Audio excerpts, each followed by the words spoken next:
l'invité de la matinale. KTO Radio.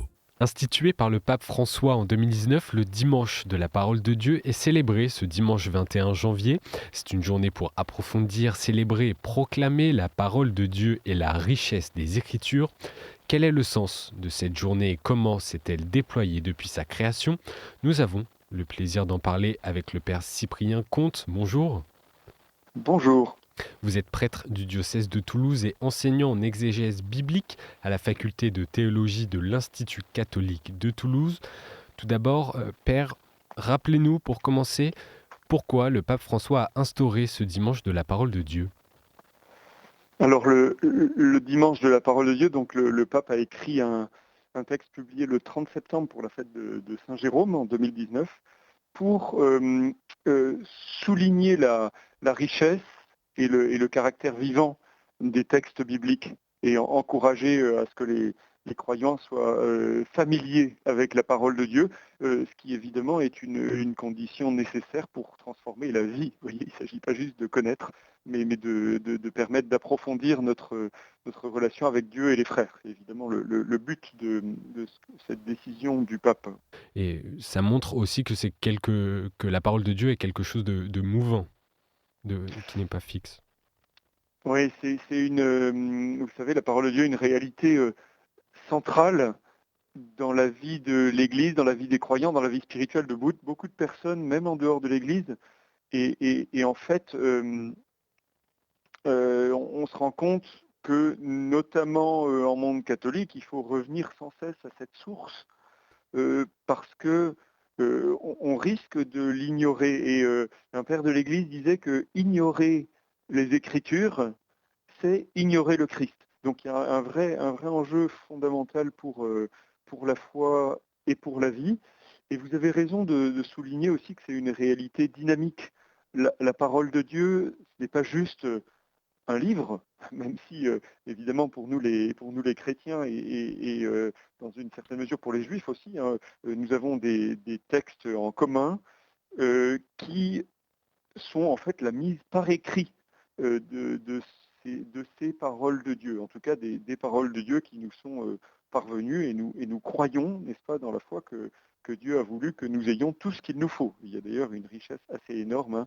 La Bible que j'ai sous les yeux dans mon bureau à l'Institut catholique à Toulouse, elle compte, je ne veux pas dire de bêtises, vous voyez, 2900 pages et un petit peu plus. Donc évidemment, voilà, à la fois il y a un texte, un livre, Oui. et puis c'est une réalité dynamique, et c'est dans la lettre aux Hébreux, qui est un texte du Nouveau Testament, il est dit que la parole de Dieu est vivante et efficace, et plus tranchante qu'un glaive à deux tranchants. Et en effet, tous ceux qui la rencontrent sérieusement, eh bien, en font l'expérience. Je voulais juste revenir, je ne vous ai pas interrogé en début d'interview, sur la date précise. Ce n'est pas un hasard si la date du dimanche de la parole de Dieu correspond au 3e dimanche du temps ordinaire, moment également de la semaine de prière pour l'unité des chrétiens. Vous avez raison de le souligner, parce que la réalité fondamentale de la vie des chrétiens, c'est évidemment pour nous catholiques, hein, la parole de Dieu et les sacrements. Il se trouve que nous partageons avec toutes les confessions chrétiennes, avec tous ceux qui savent, croient fermement qu'ils sont sauvés par le Christ, qui est l'horizon et la signification de notre vie. Eh bien, nous trouvons tous, catholiques bien sûr, mais aussi orthodoxes et protestants, nous trouvons tous une source vraiment dans la parole de Dieu. Chez nous les catholiques, on a pris l'habitude de dire que la révélation divine se fait par la parole de Dieu interprétée dans l'Église. C'est-à-dire que la parole de Dieu est unie de manière indissociable, parce que c'est aussi elle qui nous la transmet et qui est même à sa source, c'est à la tradition de l'Église. Mais quand nous parlons avec les protestants et quand nous prions ensemble et quand nous prions pour l'unité des chrétiens, il est bon de pouvoir lire, étudier, méditer la parole de Dieu ensemble. Et c'est aussi ce que nous pouvons faire avec les orthodoxes, même s'ils ont une autre tradition de lecture. Nous sommes d'accord sur vraiment un large essentiel, pourrais-je dire. Donc c'est très important que dans cette semaine de prière pour l'unité des chrétiens, il y ait un dimanche, cette année le 21 janvier, qui est un lieu où nous pouvons entendre et essayer de vivre de la parole de Dieu ensemble, et puis y reconnaître aussi une source pour notre prière. Il faut d'ailleurs dire, on y reviendra peut-être, que la semaine de prière pour l'unité des chrétiens maintenant a une large extension et est très bien reçue dans nos paroisses, dans les églises catholiques, dans les communautés protestantes aussi. Et du coup, c'est très significatif et aussi une belle occasion pour mieux connaître, mieux vivre de la parole de Dieu, que ce dimanche de la parole de Dieu soit au cœur de la semaine de prière pour l'unité des chrétiens. Pour le partager avec nos frères orthodoxes et protestants. Vous avez parlé de Saint Jérôme au début de l'interview. Saint Jérôme a écrit « Ignorer les Écritures, c'est ignorer le Christ ». Quel est ce lien extrêmement vital entre la foi chrétienne et la parole de Dieu ? La foi, dit saint Paul, vient de ce qu'on entend. Et peut-être que beaucoup des auditeurs de notre radio en ont fait l'expérience. Il y a des paroles dans une vie qui peuvent nous bouleverser. Il y a des rencontres, des mots qu'on n'oublie jamais. Et d'ailleurs, par exemple, dans le premier chapitre de l'Évangile selon saint Jean, les premiers disciples qui ont rencontré Jésus se souviennent de l'heure à laquelle ils l'ont rencontré. C'est juste c'est un exemple concret pour montrer qu'en effet, la parole de Dieu est fondamentale dans notre rencontre avec Dieu, dans notre rencontre avec le Christ. De même, si vous permettez l'analogie, que les paroles que nous échangeons avec les personnes qui nous sont les plus chères, souvent marquent notre mémoire, notre intelligence, notre affectivité aussi. Et c'est tellement important. La parole de Dieu, elle peut se résumer en un mot, c'est le « je t'aime » que le Seigneur adresse à chacun de nous. Et en fait, toute l'Écriture sainte, toute la parole peut se résumer en ces mots. Alors évidemment, c'est un amour qui est gratuit, qui crée, qui rachète, et aussi qui est exigeant. Et je pense que ces mots parlent à tous ceux qui sont des éducateurs, notamment parmi les auditeurs. Voilà, donc la parole de Dieu au fondement de la vie de l'Église, au fondement de la foi, au fondement de l'action aussi. Tout ce que nous faisons, c'est parce que nous sommes mus par la parole du Seigneur qui résonne et qui continue de se répercuter et qui s'étend d'un bout du monde à l'autre. On dit que les cieux proclament la gloire de Dieu, c'est bien vrai, mais nous avons besoin aussi d'entendre les paroles du Christ, de méditer sur les paroles de Dieu et de les mettre en pratique. C'est fondamental. Et il faut dire aussi, au cœur de cette semaine de prière pour l'unité des chrétiens, que bien quelquefois d'autres traditions chrétiennes, ou peut-être aussi dans le judaïsme, et voire dans d'autres religions, nous rappellent que ces paroles que nous reconnaissons comme celles de Dieu sont primordiales pour nous. Et je voudrais revenir sur les premiers mots du motu proprio du pape François qui instaure ce dimanche de la parole de Dieu. Je le cite, « Il ouvrit leur intelligence à la compréhension des Écritures ». Qu'est-ce que signifie entrer dans l'intelligence des Écritures ? Le pape François a choisi en 2019 ces mots de l'évangéliste Saint Luc, et on connaît l'épisode au cours duquel il est dit cela.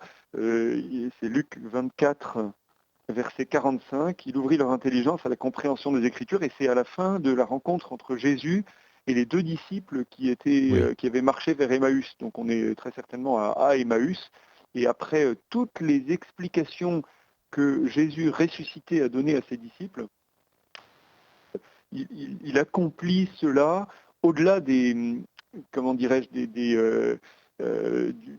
cours d'exégèse, si vous permettez, qu'il vient de faire, en montrant comment toutes les écritures juives parlent de lui, en fait.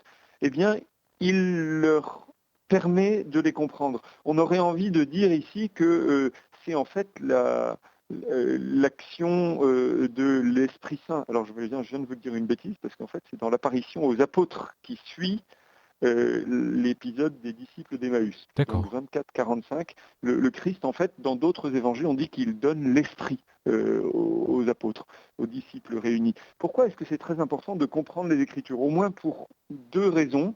Ce sont des textes qui ont au moins 2000 ans, et pour l'Ancien Testament encore beaucoup plus.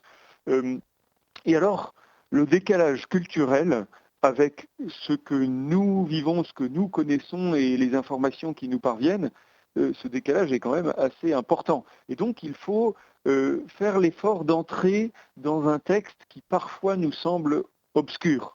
Et paradoxalement, la parole de Dieu nous illumine. Vous voyez, on connaît ces mots du psaume. Hein, ta parole, Seigneur, est une lampe pour mes pas, la lumière de ma route.